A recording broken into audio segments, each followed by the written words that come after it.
Well, apparently I showed an aptitude, shall we say, for the business. At about 3, my parents took me to see a pantomime, and I spent the whole time in the aisle joining in, and then went home and sang all the songs and performed all the dances. And so they took me to a little dance troupe, and I sort of dutifully did tap dancing and acrobatics and that sort of thing, and was quite happy to do that. And then did all the school plays, and then people realised that obviously it was something that I loved. And then I went to grammar school, and they had no outlet for any kind of artistic talents at all, really. It was much more on the academic, very heavily on the academic, and I felt terribly frustrated at that. So during the time I was at grammar school, I really didn't do anything at all. I went to a sort of Saturday morning drama group, and it wasn't till I left that I sort of rekindled that love of the theatre, and then went to drama school and did the proper route, the serious way into the business. Mm-hmm. To me, the joy of being an actress is to be able to do as much and as varied a spectrum of work as you possibly can. So to be able to be doing a musical 1 minute and then a Jacobean tragedy the next, or a radio play 1 minute and then a bright, glossy musical the next, or a Chekhov or an Ibsen, that's the joy. To keep moving, keep testing yourself, keep doing different things. And with the family completely behind you going into theatre, many people say don't put your daughter on the stage, don't they? Well, I think that's a very good thing to say to your daughter, because it's very, very hard out there. It isn't. It looks glitzy and glamorous, but it's really hard work. But if you're serious and it's really something you absolutely love and you have to do, then you must. I mean, that's the only good reason for doing anything, I think. My family were wonderfully supportive. Once they realised that that's something that was in my blood, they were behind me 100%, and still are, even now.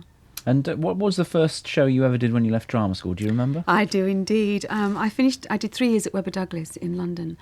And then to get my card, I was actually offered a job, which meant that I overlapped slightly. I was very lucky. The first two weeks of my job were the last 2 weeks of my drama school training. And it was called The Saga of Sir Sing-a-Lot. Mm-hmm. It was a sort of kids' musical. We did 10 o'clock performances in the morning. It was in Billingham at the Forum.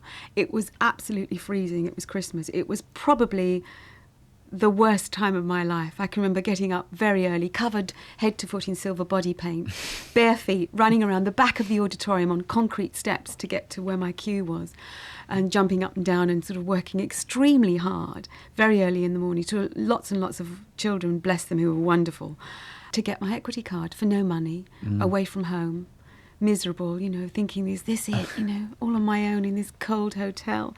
But from then on, it was, my father used to say to me, if you get through this, it'll only get better.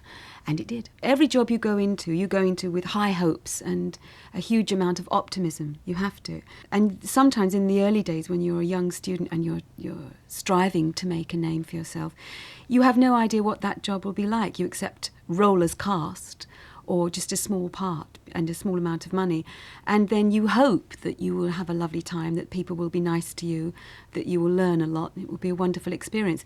It may not always be that way. You may find it's just hard work. You're in the back row of the chorus, working long hours, not getting much amount of stage time, and really quite tired and miserable.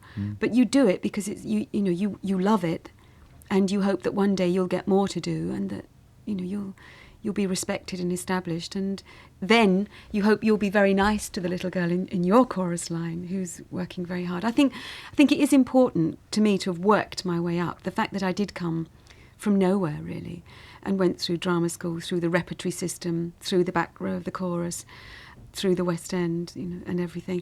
It makes me very respectful of everybody else. I mean, I think everybody's important in a show. It doesn't matter if you're the tea boy or you're the little girl that's just left drama school or the star. You're equally important, and I think respect and kindness is the least you can give to everybody. It's not everybody feels that way. I'm sure there are some people that perhaps feel defensive or feel, they have to prove themselves. I remember somebody said to me, if you're kind to people on the way up, they will be kind to you on the way down, and I've never forgotten it. Thanks again for watching. Don't forget there are many more videos on the channel. If you enjoy any of them, please click on the like button, ring that notification bell so you don't miss out in the future, and above all, if you can, please subscribe. Thank you.